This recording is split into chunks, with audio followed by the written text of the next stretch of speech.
এই ওসমান হাদিকেও ষড়যন্ত্র করে হত্যার পরিকল্পনা নিয়েছে ভারত। কথা ঠিক কিনা? একটা একটা করে ফাঁসির কাস্টে ঝুলিয়ে হত্যা করার নীল নকশা এঁটেছিল এই ভারত।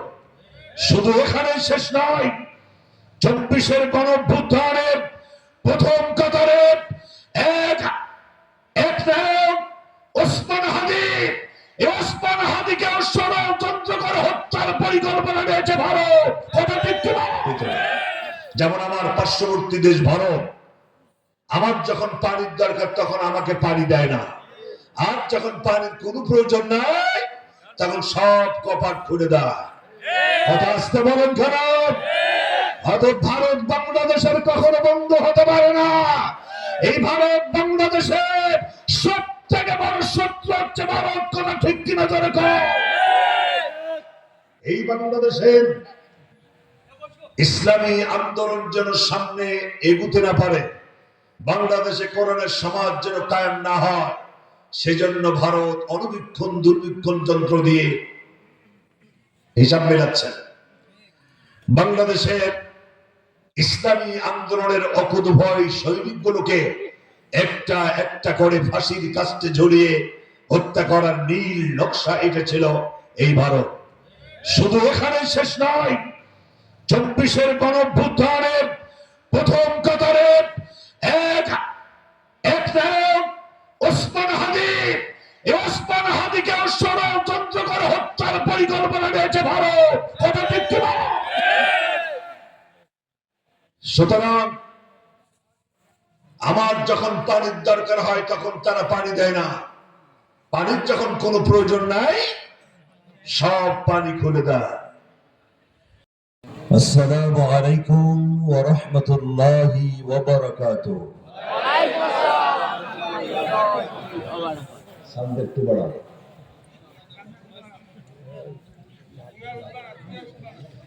نحمده ونستعينه ونستغفره ونعوذ بالله من شرور أنفسنا ومن سيئات أعمالنا. من يهد الله فلا مضل له ومن يضلل فلا هادي له. ونشهد أن لا إله إلا الله وحده لا شريك له. ونشهد أن سيدنا وحبيبنا ومولانا محمدا عبده ورسوله الذي أرسله بالحق بشيرا ونذيرا وداعيا إلى الله بإذنه وسراجا منيرا. فقد قال الله تعالى في كلامه المجيد وفرقانه الحميد. জবান খুলে সবাই আমার সাথে বলুন, أعوذ بالله من الشيطان الرجيم. بسم الله الرحمن الرحيم. الحمد لله رب العالمين. صدق الله العظيم. জনাব সাহেব সাদর জনাব মোহাম্মদ আজিজ রহমান আতালাল্লাহু উমরাহু ওয়া বারাকাল্লাহু ফি হায়াতি। আজকের মাহফিলের বিশেষ আলোচক জনাব মাওলানা হুসাইন আহমেদ মাদানী, আল্লাহ তাআলা তাকে উত্তম ভাবে কবুল করুন বলে আমিন। আমাদের মাঝে কথা বলেছেন মুফতি মেরাজ বিন জাকির হুসাইন, প্রধান অতিথি ব্যারিস্টার মোহাম্মদ মঞ্জুম আলী, সম্মানিত সঞ্চালক হযরত উলামায়ে কেরাম, আমার পাশে বসে আছেন কুষ্টিয়ার আরেকটি স্বপ্ন তারুণ্যের উদ্দীপনায় উজ্জীবিত মাওলানা আলী আল আমিন হুসাইন বিন ফারুকি। অন্তরালে অবস্থানরত মায়েরা, বোনেরা, মেয়েরা, সামনে বসা তরুণেরা, যুবকেরা, জোয়ানেরা, শ্রদ্ধাভাজন পিতৃ সমতুল্য যারা আছেন, অন্যান্য অতিথি বৃন্দ, আমন্ত্রিত মেহমান বৃন্দ, আমরা সকলেই মহান রব্বে করিমের দরবারে শুকরিয়া আদায় করছি। সকলেই একযোগে জোরে সোরে পড়ছি আলহামদুলিল্লাহ। রব্বানা লাকাল হামদ হামদান কাসীরা তাইয়িবান মুবারাকান ফীহি ইয়া রাব্বি লাকাল হামদু কামা ইয়ানবাগি লিজালালি ওয়াজহিকা ওয়া আযীম সুলতানি। দরুদ ও সালাম বিশ্বনেতা মুহাম্মদ সাল্লাল্লাহু আলাইহি ওয়াসাল্লামের প্রতি আত্মার শান্তি কামনা করছি। যারা ঈমানের সাথে ইন্তেকাল করেছেন, এই পৃথিবীতে ইসলামী সমাজ ব্যবস্থা কায়েমের আন্দোলনে যারা শাহাদাত বরণ করেছেন, বাংলাদেশের স্বাধীনতার সার্বভৌমত্ব রক্ষায় 71 এবং 24 যারা জীবন দিয়েছেন, বিশেষ করে ওসমান হাদি, আমরা সবার জন্য দোয়া করি মহান আল্লাহ যেন তাদেরকে জান্নাতুল ফেরদাউসে জায়গা করে দেয়। আর একটু জোরে বলা যাবে আমিন? প্রিয় ভাইরা, ভূমিকাতে কোনো কথা নয়, অনেক দূর থেকে আসছি। আমার আগে কথা বলেছেন আমার খুব প্রিয় মানুষ হুসাইন আহমেদ মাদানী। রংপুরের সফরে আসলেই ওনার সাথে এক কাপ চা খাই ঠিকানাতে বসে। ওনার পাও ভাঙা, আমার হাত ভাঙা, সত্যিই খুব মেসিং হয়েছে আর কি। তো উনি কথা বলেছেন, চমৎকার করে কথা বলেছেন, খুব উজ্জীবিত ভাবে আপনাদের মাঝে সাড়া জাগানো বক্তব্য পেশ করেছেন। আমি দোয়া করি আল্লাহ তাকে যেন শেফায়ে কামেলা দান করেন, বলি আমিন। আমি একেবারেই লম্বা কথা বলতে পারবো না, বলবো না। আমি 12টার পরে কথা বলা একেবারেই ছেড়ে দিয়েছি। তো আসলে এখন বাজে 11:10। আমি কোনো অবস্থাতেই 1 ঘন্টার বেশি কথা বলবো না। সেজন্য আমি দাঁড়ানো ভাইদেরকে অনুরোধ করব একটু বসার জন্য। আপনারা বসলে আমাদের মাহফিল আরো সৌন্দর্যবর্ধন হবে। আপনাদের আন্তরিকতা, আপনাদের ডিসিপ্লিন, আপনাদের অ্যাটেনশন, এগুলো আমাদেরকে দারুণভাবে উজ্জীবিত করবে, মাহফিলকে প্রাণবন্তন করবে।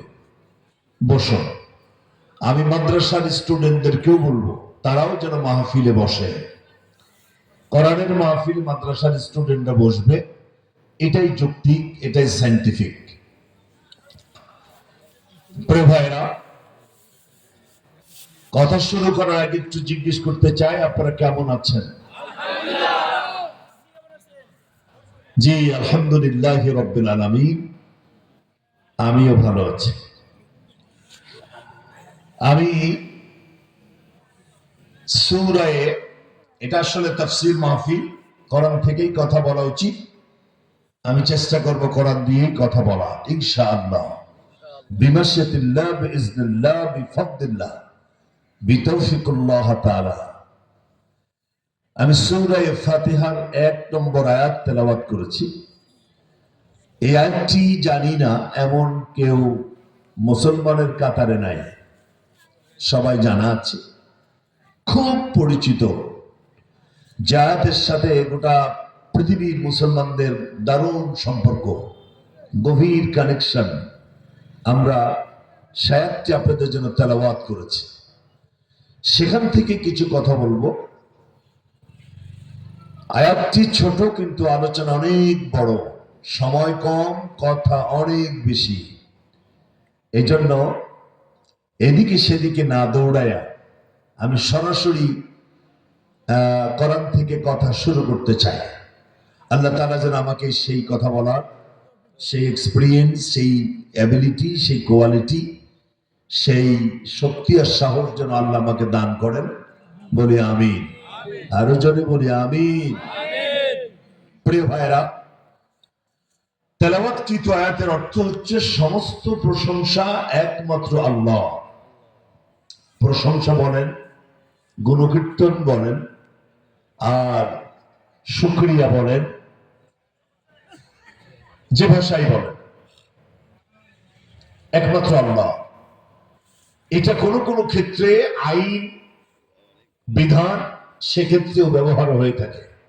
অর্থাৎ সকল বিধানের মালিক আল্লাহ, সকল আইনের মালিক হচ্ছেন আল্লাহ, সকল শক্তির মালিক আল্লাহ, সকল প্রশংসার মালিক আল্লাহ, সকল কৃতজ্ঞতার মালিক আল্লাহ। বলুন তো কে? আর একটু জোরে বলা যাবে কে? আল্লাহ।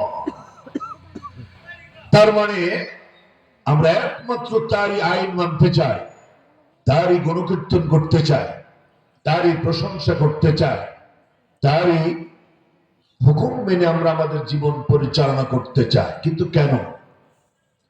তিনি একমাত্র আইনদাতা, বা তার আইন মানতে আমরা বাধ্য কেন? এক নম্বর হচ্ছে, আমি একটু বোতলে পানি চেয়েছিলাম, এটা দিয়ে তো পানি খাওয়ার জন্য কষ্ট।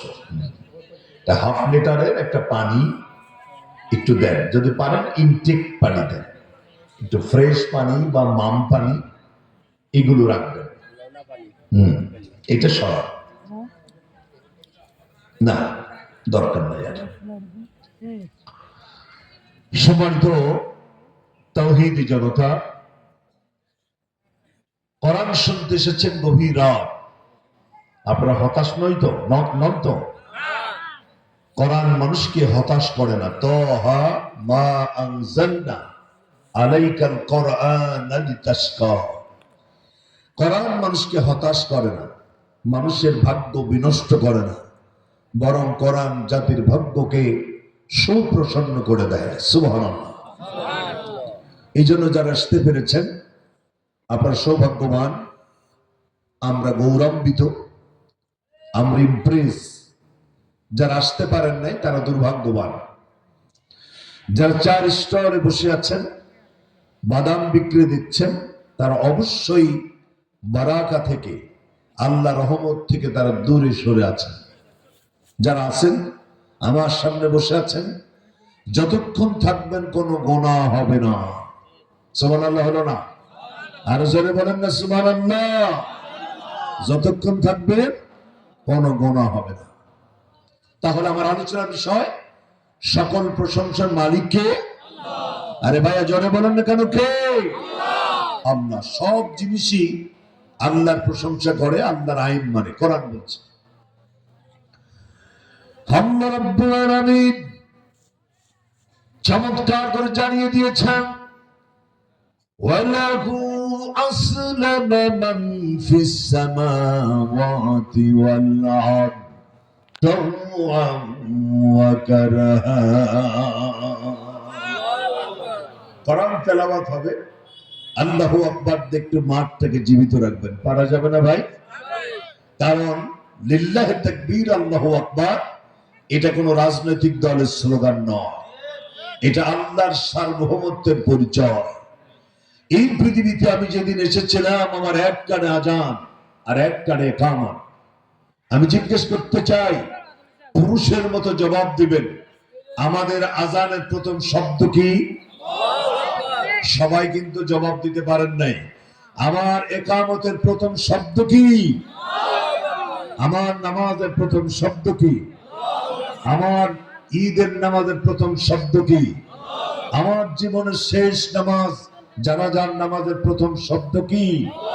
অতএব জীবনের শুরু, জীবনের শেষ, স্লোগান একটাই, লিল্লাহে তাকবীর। এই শব্দের সাথে আমাদের কোনো অ্যালার্জি থাকার কথা নয়। তবে দুঃখজনক হলো সত্য, বাংলাদেশে অনেক রাজনৈতিক দল আছে যে দল করলে লিল্লাহে তাকবীর আল্লাহু আকবার বলা যায় না। ভয় পান না কাপড়া? আমি কলিজা সাফ করে বলতে চাই, যেই দল করলে আল্লাহর নামে স্লোগান দেওয়া যায় না, এরকম রাজনৈতিক দলের কপালে আগুন লাগুক। আমিন বলেন। আরো জোরে, আর একবার। দোয়াটা তাড়াতাড়ি কাজে লাগবে, ঠিক কিনা ভাই? কোরআন তেলাওয়াত হবে, আল্লাহু আকবার দিয়ে মাঠটিকে একটু জীবিত রাখবেন। আল্লাহ রাব্বুল আলামিন চমৎকার করে জানিয়েছেন, ওয়ালাহু আসলামা মান ফিস সামাওয়াতি ওয়াল আরদ তাওআন ওয়া কারাহা। আল্লাহু আকবার। আল্লাহ রাব্বুল আলামিন বলেন, ছোট্ট পিঁপড়া থেকে শুরু করে হাতি পর্যন্ত, টুনটুনি পাখি থেকে শুরু করে গল পাখি, চুনোপুটি থেকে শুরু করে তিমি মাছ, এই পৃথিবীতে যত প্রাণী আছে, যা খালি চোখে দেখা যায় আর যা খালি চোখে দেখা যায় না, সমস্ত প্রাণীগুলো ইচ্ছে আর অনিচ্ছায় আল্লাহর সামনে তারা মাথা নত করে দেয়। সুবহানাল্লাহ হবে নাকি? সব আইন মানে কার? আরো জোরে। আমরা মানবো কার? আসবে, কথা আসবে একটার পর একটা। আমি আল্লাহর আইন মানতে চাই কেন? তিনি সকল প্রশংসার মালিক, কারণ তিনি সবকিছু সৃষ্টি করেছেন। কোরআন বলছে, আল্লাহ রাব্বুল আলামিন চমৎকার করে জানিয়ে দিলেন, আল্লাযী খালাকা সাবআ সামাওয়াতিন তিবাকা মা তারা ফি খালকির রহমানি মিন তাফাবুত। আল্লাহু আকবার। আর জোরে আল্লাহু আকবার। আল্লাহ বলছেন, আমি আকাশ বানালাম 7টি স্তরে। কে বানালেন? আল্লাহর নাম যদি একটু জোরে বলেন তাহলে কি গুনাহ হবে ভাই? আকাশকে কে বানিয়েছেন? আল্লাহ। কয়টা স্তরে? 7টি স্তর। অন্য জায়গায় আল্লাহ বলছেন, ওয়া বানাইনা ফাওকাকুম সাবআন শিদাদা। আল্লাহ আকাশটাকে বানালেন 7টি স্তরে, খুব মজবুত করে। গবেষকরা এটাকে ব্যাখ্যা করেছেন এভাবে, মাটির পৃথিবী থেকে চাঁদ কত দূরে বিশ্বের বিজ্ঞান সেটা জানে, মাটির পৃথিবী থেকে সূর্য কত উপরে বিশ্বের বিজ্ঞানীরা সেটাও জানে, মাটির পৃথিবী থেকে মঙ্গল গ্রহ কত উপরে বিশ্বের বিজ্ঞানীরা সে তথ্য আবিষ্কার করেছে। কিন্তু মাটির পৃথিবী থেকে আকাশ কত দূরে বিশ্বের বিজ্ঞানীরা সে তথ্য আজও আবিষ্কার করতে পারে না। তার মানে হলো, মাটির পৃথিবী থেকে আকাশটা যত দূরে, প্রথম আকাশের ঢালাই, এর স্তর, এর ফিটনেস, এর ঘনত্ব আবার এত বিশাল। বুঝতে পারেন না? একটা সুবহানাল্লাহ কেন বলবেন? আমি আরো সহজ করে বলি, আপনারা যখন বিল্ডিং এর ছাদ ঢালাই দেন, ছাদের ঘনত্ব বা স্তর বা ঢালাই কয় ইঞ্চি হয়? 4 ইঞ্চি বা 5 ইঞ্চি। এটা হচ্ছে ছাদের ঢালাই, ঘনত্ব, স্তর।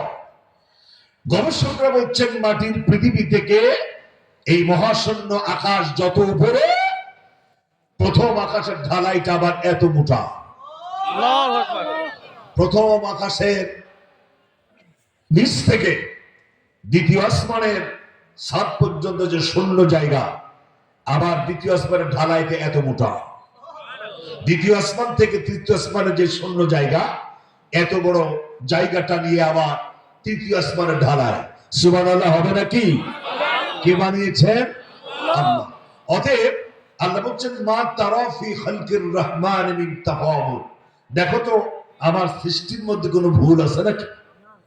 আল্লাহ এগুলো বানাচ্ছে আর বলছেন, তাকায় দেখো আমার সৃষ্টির মধ্যে কোনো ভুল আছে নাকি। আমার তরুণেরা, যুবকেরা, যৌবনেরা, আমার পিতারা, আমার মায়েরা খুব ভালো করে সুন্দর হবে। একজন বুজুর্গ বটগাছের নিচে বসে কোরআন কারীম তেলাওয়াত করতেছিলেন। আরে আয়াত তেলাওয়াত করতেছেন। তেলাওয়াত করতে করতে তিনি যখন ওই জায়গায় পৌঁছে গেলেন যেখানে আল্লাহ রাব্বুল আলামিন বলছেন, হাল তারা মিন ফুতুর, দেখো তো আমার সৃষ্টির মধ্যে কোনো ভুল আছে নাকি। তিনি থমকে দাঁড়িয়ে গেলেন আর আল্লাহর সৃষ্টি নিয়ে তিনি চিন্তা শুরু করে দিলেন। বুজুর্গ বলছেন, রব্বুল আলামিন ডাব গাছটা যেরকম ফলটা সেরকম, বেল গাছটা যেরকম ফলের সাইজ ঠিক আছে, তাল গাছটা যেরকম ফলের সাইজ ঠিক আছে, কিন্তু বিশাল বট গাছের তুলনায় ফলটা বড় বেমানান, ছোট ছোট। বুজুর্গ বলছেন, আল্লাহ সৃষ্টির সব ঠিক থাকলেও এই জায়গায় ঠিক নাই, একটু আনসাইন্টিফিক তথ্য আমার নজরে ধরা পড়ছে। মনে হচ্ছে এখানে একটু সৃষ্টির একটু গড়মিল রয়েছে। তাফসীরের মধ্যে এসেছে, বুজুর্গ যখন এরকম চিন্তা করতেছিলেন, হঠাৎ করে বাতাসের আঘাতে ডালে ডালে বাড়ি লেগে আধা পাকা একটা বটের ফল ঠস করে বুজুর্গ নাকের উপর পড়ছে।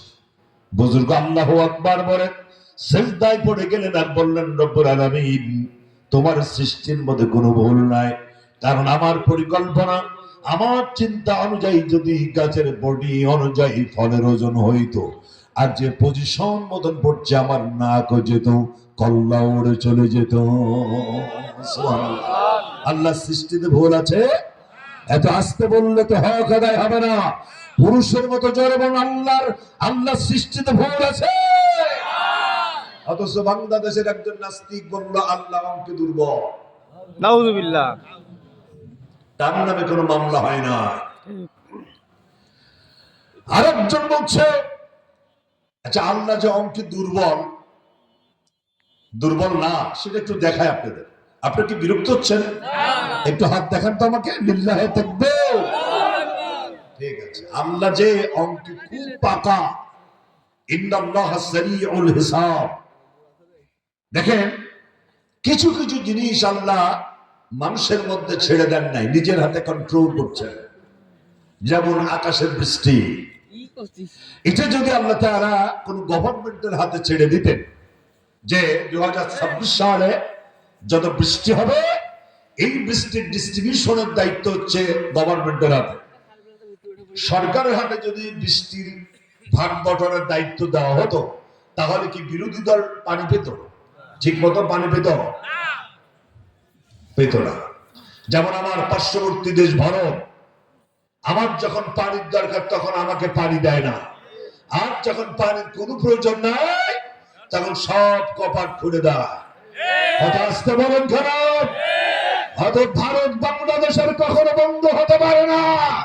এই ভারত বাংলাদেশের সব থেকে বড় শত্রু হচ্ছে ভারত। কথা ঠিক কিনা জোরে কর। এই বাংলাদেশের ইসলামী আন্দোলন যেন সামনে এগুতে না পারে, বাংলাদেশে কোরআনের সমাজ যেন কায়েম না হয়, সেজন্য ভারত অনুবীক্ষণ দুর্বীক্ষণ যন্ত্র দিয়ে হিসাব মেলাচ্ছেন। বাংলাদেশের ইসলামী আন্দোলনের অকুতোভয় সৈনিকগুলোকে একটা একটা করে ফাঁসির কাস্টে ঝুলিয়ে হত্যা করার নীল নকশা এঁটেছিল এই ভারত। শুধু এখানেই শেষ নয়, 24-এর গণঅভ্যুত্থানের প্রথম কাতারে এক নায়ক ওসমান হাদি, এই ওসমান হাদিকে ষড়যন্ত্র করে হত্যার পরিকল্পনা নিয়েছে ভারত। কথা ঠিক কিনা? সুতরাং আমার যখন পানির দরকার হয় তখন তারা পানি দেয় না, পানির যখন কোনো প্রয়োজন নাই সব পানি খুলে দেয়। কিন্তু আল্লাহ তাআলা এগুলো নিজের হাতে কন্ট্রোল করেছেন। আল্লাহ অঙ্কে কাঁচা নয়, ইন্নাল্লাহা সারিউল হিসাব, আল্লাহ অঙ্কে খুব পাকা। সুবহানাল্লাহ হবে না ভাই? কি বলছিলাম যে একজন বললেন আল্লাহ অঙ্কে দুর্বল, এই লোকটার নামে কোনো মামলা হয় নাই। আরেকজন বললেন মুহাম্মদ সাল্লাল্লাহু আলাইহি সাল্লামের নাম শুনলে সন্ত্রাসের গন্ধ বেরোয়, নাউযুবিল্লাহ, এর নামেও কোনো মামলা হয় নাই। আরেকজন বলছে আল্লাহ নারীর প্রতি জুলুম করেছে। একজন পুরুষ 4টা মেয়ে লোক বিয়ে করতে পারে, আর একটা মেয়ে লোক একটা পুরুষকে নিয়েই খুশি থাকতে পারবে, এটা নাকি নারীর প্রতি জুলুম। এর নামেও মামলা হয় না। আরেকজন বলল সকালের আজান যখন ভেসে আসে মনে হয় বেশ্যা তার খরিদ্দার ডাকছে, এর নামেও কোনো মামলা করা হয় না। তার মানে হলো এই, আজানের বিরুদ্ধে যারা কটূক্তি করেছে তাদের নামে মামলা হয় নাই। বিশ্বনবীকে যারা গালিগালাজ করেছে তার নামে তারা মামলা করে নাই। আল্লাহ সম্পর্কে বিরূপ মন্তব্য করেছে তার নামে মামলা হয় নাই।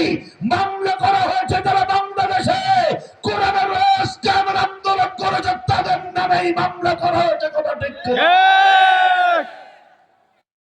আমার প্রিয় ভাইরা, তাদের লাভ কি হয়েছে? ইসলাম রয়েছে, তারা আজান নাই।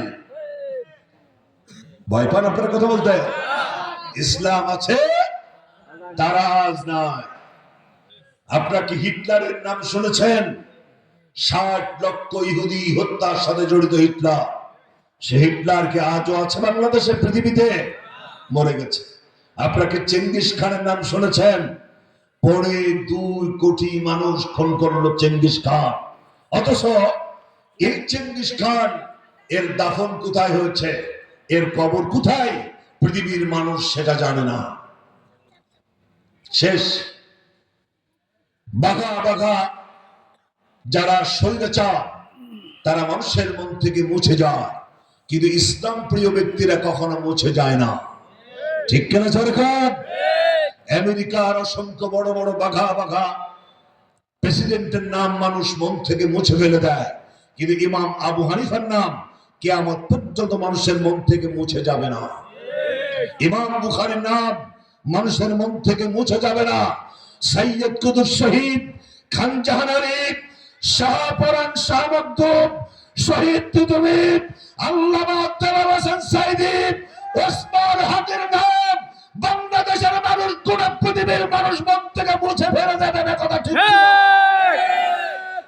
এগুলো মানুষ হৃদয়ের মধ্যে লালন করবে।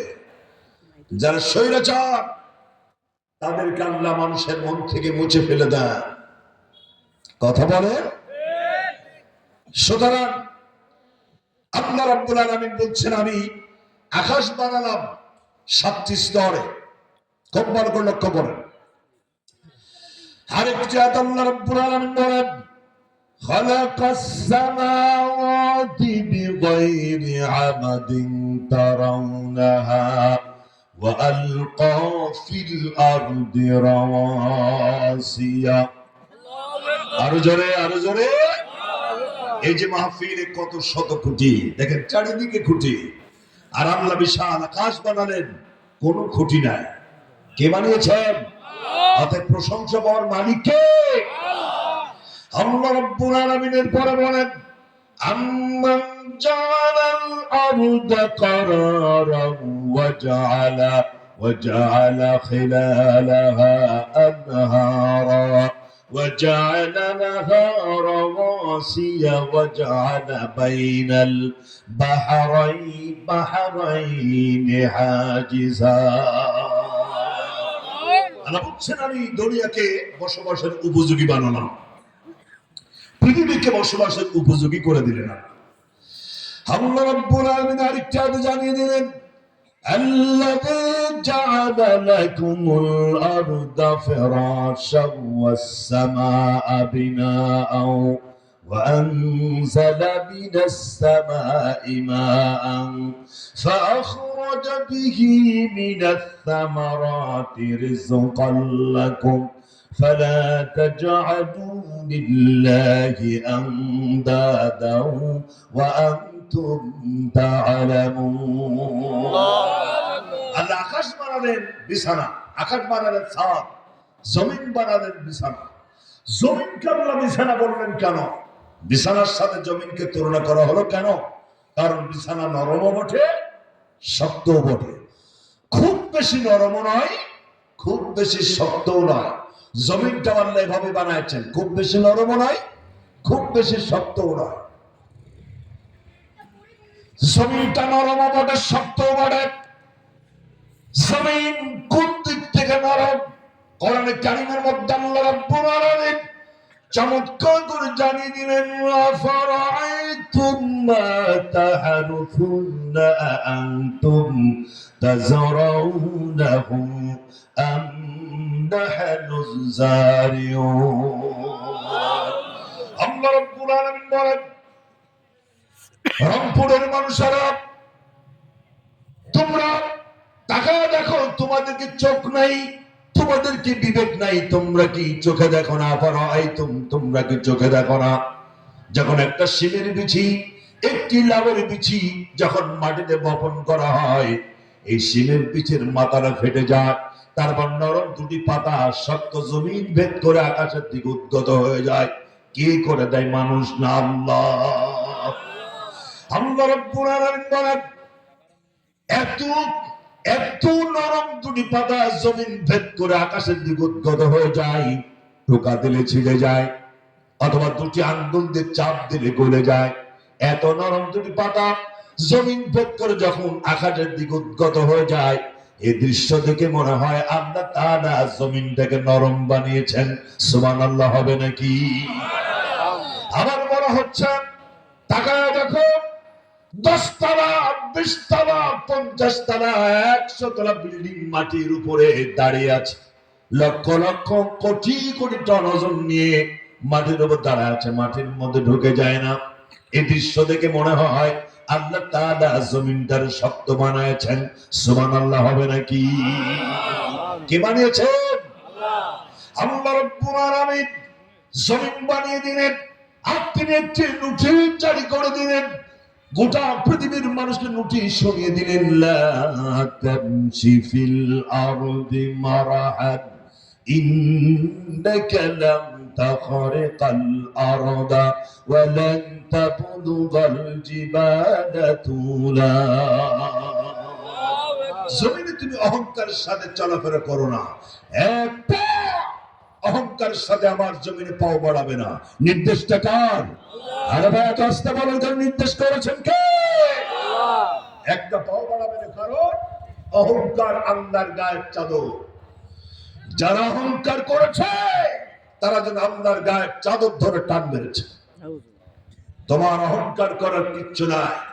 আল্লাহ বলছেন, তুমি তোমার পাও দিয়ে আঘাত করে জমিনকে ফাটাতে পারো না, বুকটাকে টান করে একটি পাহাড়ও হতে পারো না। অতএব তোমার অহংকার করার কিছু না। যারা অহংকার করেছে তারা একটা একটা করে বিদায় হয়েছে। 1912 সালে টাইটানিক জাহাজের ক্যাপ্টেন অহংকার করেছিল। আপনারা কি বিব্রত হচ্ছেন? মন খারাপ? একটু হাত দেখানো যাবে আরেকবার?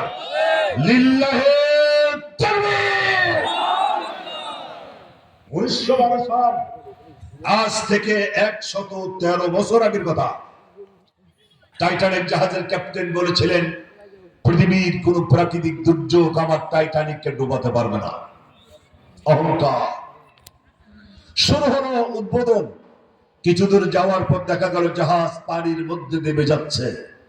পরীক্ষা নিরীক্ষা করে দেখা গেল জাহাজের তলাটা ফেটে গেছে। তখন তিনি তার সঙ্গী সাথীদের বলেছিলেন, here one can neither stand nor liar nor cheat. হে আমার সঙ্গী সাথীরা, এখানে দাঁড়াবার বা অপেক্ষা করার কোন সময় নাই। গো ব্যাক, চলো যায়, ফিরে যায়। যখন তারা পেছনে মুভ করেছে, তারপরও তারা নিশ্চিত হচ্ছে জাহাজ ডুববেই, এ ব্যাপারে কোনো সন্দেহ নাই।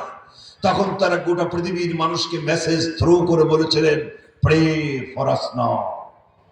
হে দুনিয়ার মানুষ, তোমরা আমাদের জন্য দোয়া করো। আমরা তো মৃত্যুর সঙ্গে আলিঙ্গন করতে যাচ্ছি, আল্লাহ যেন আমাদেরকে বাঁচিয়ে দেন। সেদিন গোটা দুনিয়া তাদের জন্য প্রার্থনা করলেও মৃত্যু থেকে তারা বাঁচতে পারে না, কারণ টাইম ইজ ওভার, সময় পার হয়ে গেছে। ঔষধের মেয়াদ যদি পার হয়ে যায়, সেই ঔষধ খাইলে অসুখ সারে না রোগটি তাড়াতাড়ি মরে? তাড়াতাড়ি মরে। পানির এক নাম জীবন, আর এক নাম হচ্ছে মরণ। যদি পানি নাকের দরজার নিচে থাকে সেটার নাম জীবন, কিন্তু সেই পানি যদি এক্সটেনশন হয়ে নাকের দরজার উপরে উঠে যায় তখন সেটার নাম কি হয়? মরণ হয়ে যায়। অতএব তরুণ যুবকেরা সময় থাকতে ফিরে আসতে হবে, মেয়াদ পার হলে ফিরে এসে লাভ নয়। যৌবন বয়সটাই তোমাকে ইসলামের পথে ফিরে আসতে হবে। অহংকার করেছিল 2004 সালের 1999 সালে 17 আগস্ট তুরস্কের ভূমিকম্পের পেছনে একটাই কারণ ছিল, তারাও ছিল অহংকারী। কি হয়েছিল সেদিন? আমেরিকা, ইসরায়েল এবং তুরস্কের মোট 3টি রাষ্ট্রের 90 জন সাবেক সেনাপ্রধানদের নিয়ে একটি অনুষ্ঠান হচ্ছিল। অনুষ্ঠানটির নাম দেওয়া হয়েছিল মিডনাইট ফেস্টিভ্যাল। মধ্য রজনীর একটি আনন্দ ঘন পরিবেশে একটি অনুষ্ঠান। সে অনুষ্ঠানটা হচ্ছিল সেনাপ্রধানদের বিদায়ী সংবর্ধক একটা অনুষ্ঠান। রাত 12টা 1 মিনিট অনুষ্ঠান শুরু হলো মদের সয়লাভ এবং নর্তকীর নাচের মধ্য দিয়ে। ঠিক সেই মুহূর্তে তুরস্কের সেনাপ্রধানের মাথার মধ্যে একটা জাহান্নামের পোকা ঢুকে গেল। তিনি বললেন, কোরআন শরীফান চলছে, সেখানে নর্তকীর নাচ, মদের সয়লাভ, বলা হলো কোরআন আন। এরকম পোকা এখনো আমাদের মাঝে মাঝে দু একটা নাস্তিকের মাথার মধ্যে ঢোকে কিনা? এই যে কয়েকদিন আগে কি যেন নাম,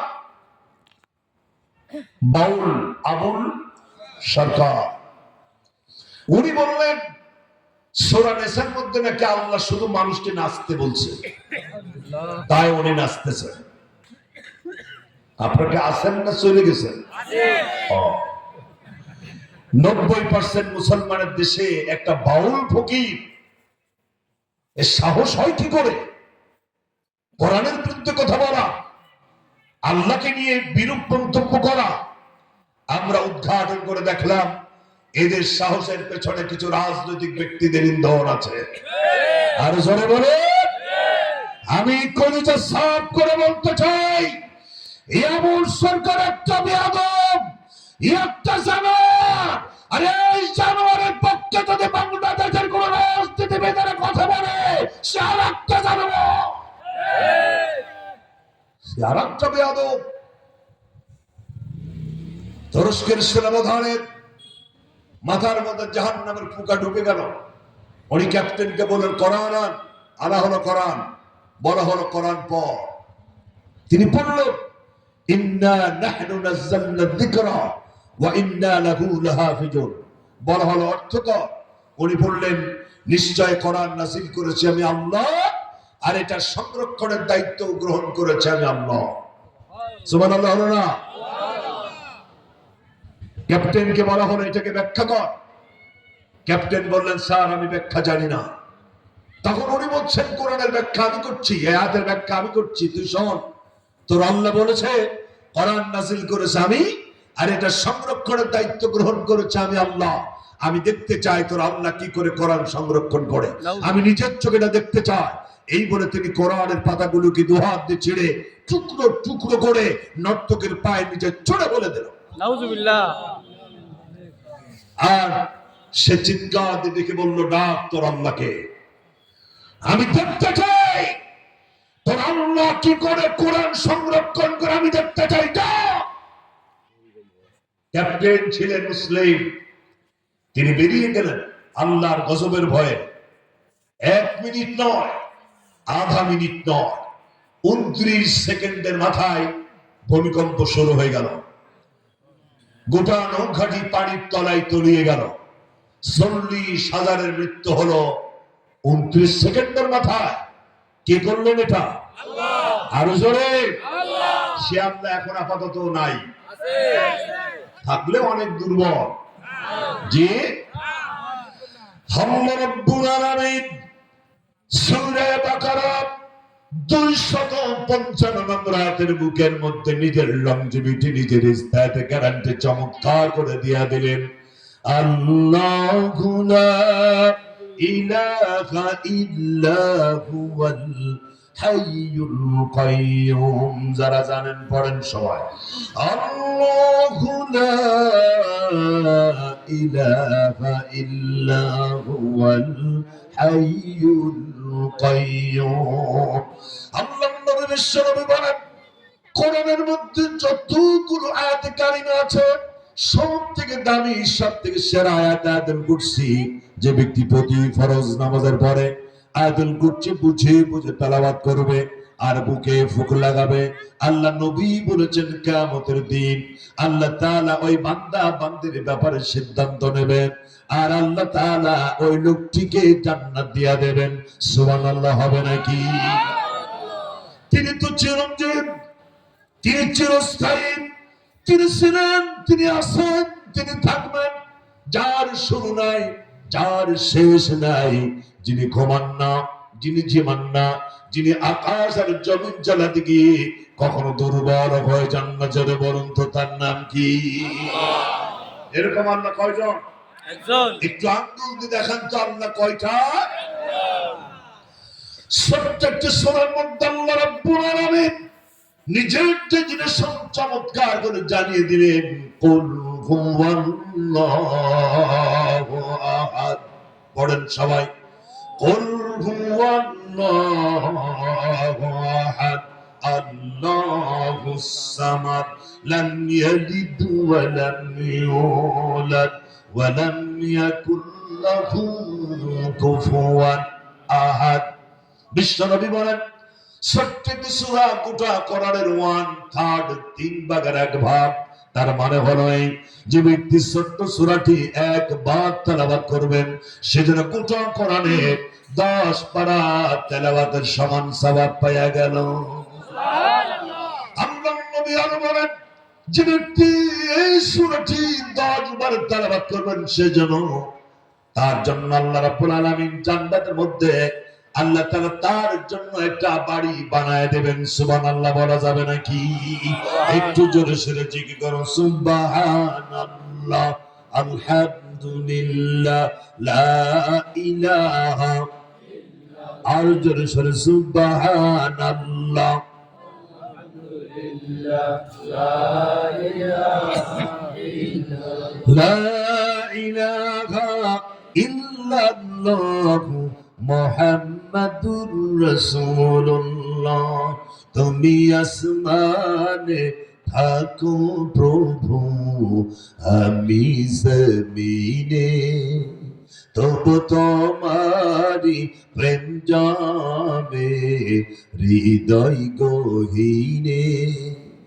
আমি তোমারি গোলাম গো, অন্য কারো না, আলিমুল গায়েব তুমি, মালিক রাব্বানা।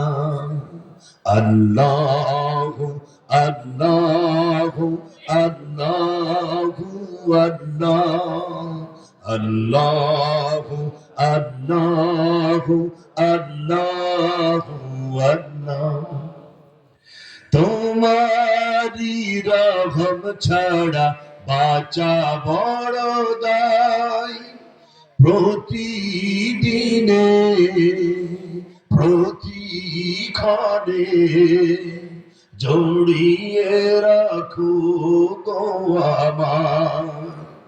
তোমারি রহম ছাড়া বাঁচা বড় দায়, প্রতিদিনে প্রতিক্ষণে জড়িয়ে রাখো গো আমার। কত শত ভুল মাফ করে দাও, শত শত ভুল মাফ করে দাও, জানা কি অজানা, আমি তোমারি গোলাম গো, অন্য কারো না, আলিমুল গায়েব তুমি, মালিক রাব্বানা। আল্লাহু আল্লাহু আল্লাহু আল্লাহু আল্লাহু আল্লাহু আল্লাহ। লিল্লাহে তাকবীর, আর জোরে লিল্লাহে থাকবে। শুকরিয়া হবে কার? কারণ তিনি আমাকে সৃষ্টি করেছেন, তাই নয় কি? কোরআন বলছে। আল্লাহ রাব্বুল আলামিন চমৎকার করে জানিয়ে দিয়েছেন, সুম্মা খালাকনাল নুতফাতা আলাকাতান ফাখালাকনাল আলাকাতা মুদগা ফাখালাকনাল মুদগাতা ইযামা ফাকাসাউনাল ইযামা লাহামা। আল্লাহ রাব্বুল আলামিন বলেন, তুমি তো এক ফোঁটা পানি ছিলে, আমি তার থেকে তোমাকে রক্তপিণ্ড বানালাম, তারপরে গোশত বানায় দিলাম, তারপরে গোশতের মধ্যে হাড্ডি দিয়া শিরা উপশিরা দিয়া একটি বডি বানায়া সুন্দর করে মানুষ আকারে এই পৃথিবীতে বের করে এনেছে আমি আল্লাহ। কে বানিয়েছেন? আল্লাহর নাম পুরুষের মতো জোরে বলেন, আমাদের বানিয়েছেন কে? আল্লাহ রাব্বুল আলামিন আর এক ধাপে গিয়ে কি বলছেন?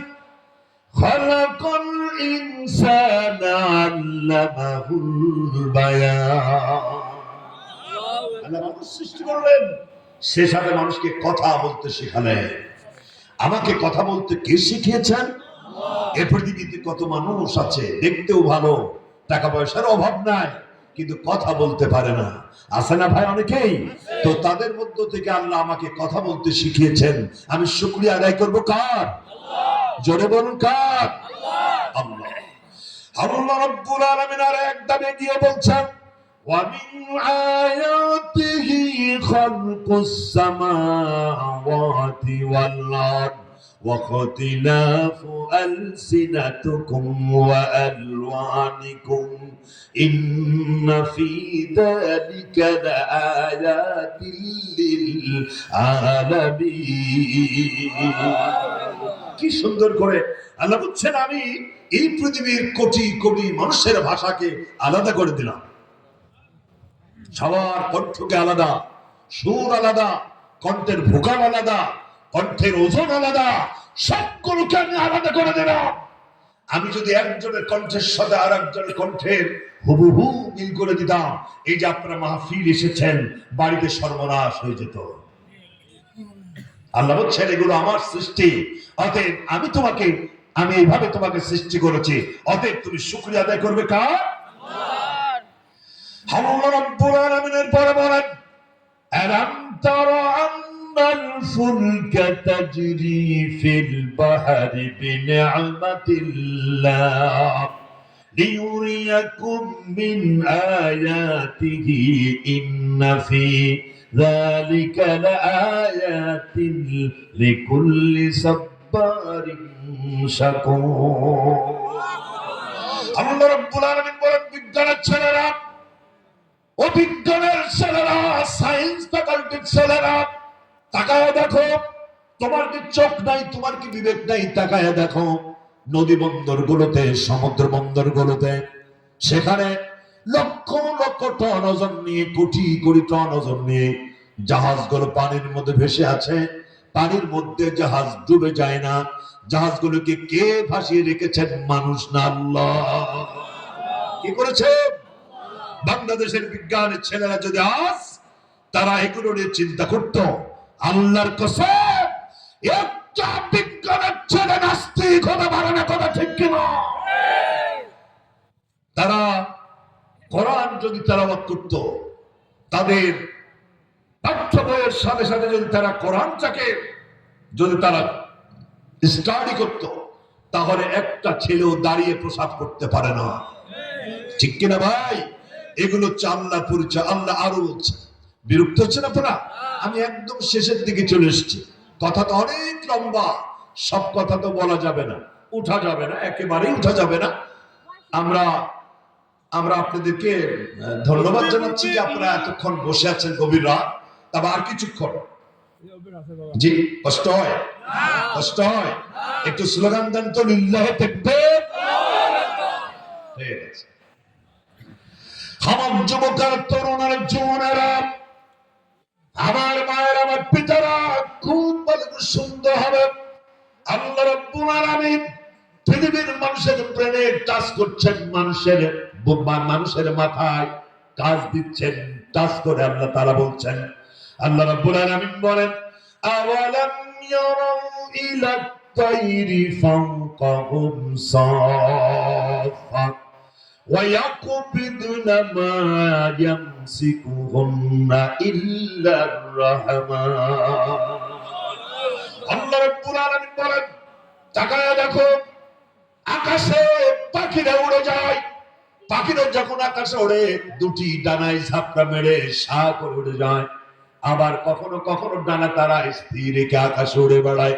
আল্লাহ বলছেন, এই পাখিগুলো ডানা যখন বন্ধ রেখে স্থির রেখে যখন আকাশে ওড়ে, তখন এই পাখিগুলোকে আল্লাহ ছাড়া কেউ তাদের আকাশে ধরে রাখে না।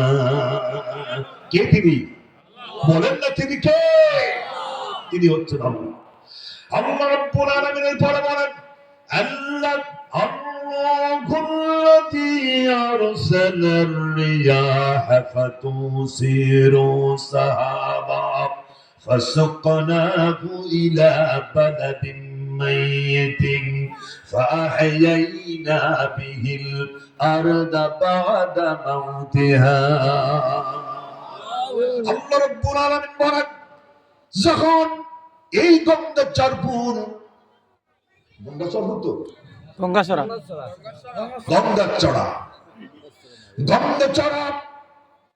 গঙ্গাচড়ার মাঠগুলো যখন ফেটে যায়, নিষ্প্রাণ হয়ে যায়, ফসল ধারণের জন্য যখন তারা নিষ্প্রাণ হয়ে যায়, মাটিগুলো নির্জীব হয়ে যায়, তখন তারা পানির প্রয়োজন মনে করে।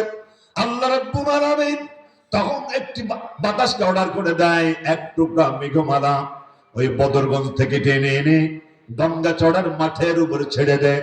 আল্লাহর নির্দেশে বদরগঞ্জ থেকে এক টুকরা মেঘমালা টেনে এনে এই গঙ্গাচড়ার মাথার উপরে ছেড়ে দেয়। আর বিন্দু বিন্দু পরিমাণ পানি বর্ষানো শুরু হয়ে যায়। এই পানি পায়া গঙ্গাচড়ার মরা জমিন ফসল ধারণের জন্য জীবিত হয়ে যায়। সুবহানাল্লাহ বলা যাবে নাকি? কি করে দেন? আরো জোরে।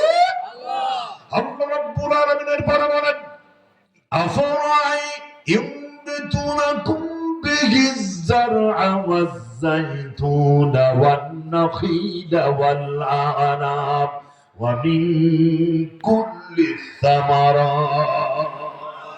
আমি তোমাদের জন্য ফল ফলাদি দিলাম, আনাব দিলাম, নাখিল দিলাম, খেজুর দিলাম, আঙ্গুর দিলাম, অসংখ্য ফল দিলাম। কে দিয়েছেন? আরে ভাই, আল্লাহর নামে আসতে বলেন কেন? এগুলো কে দিয়েছে? এখন খাবেন আল্লাহর, গাইবেন কার? আল্লাহ। শয়তানের একটা চেয়ারম্যান একটা বিধবা ভাতা করে দিয়েছে, আপনি চেয়ারম্যানের গোলাম হয়ে গেলেন। একজন অফিসার আপনাকে একটা চাকরি দিয়েছে, আপনি তার গোলাম হয়ে গেলেন। একজন এমপি আপনাকে কিছু কাজ দিয়েছে, আপনি তার গোলাম হয়ে গেলেন। অথচ বিজ্ঞান বলছে একজন মানুষ প্রতি বছরে অন্তত 1,37,00,000 টাকার অক্সিজেন খায়। তাও সুবহানাল্লাহ বললেন না।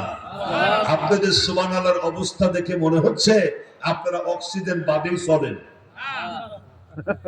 1,36,00,000 টাকার অক্সিজেন কে দেন? তাহলে গোলামি কার হবে? পুরুষের মতো বলেন, কার হবে?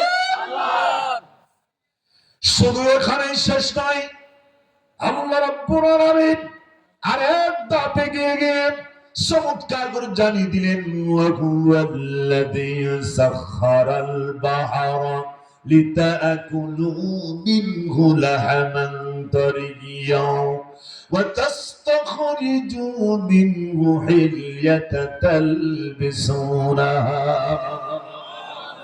আল্লাহ রাব্বুল আলামিন বলেন, তাকায়া দেখো, সমুদ্রের মধ্যে, পানির মধ্যে আমি মাছ দিয়েছি।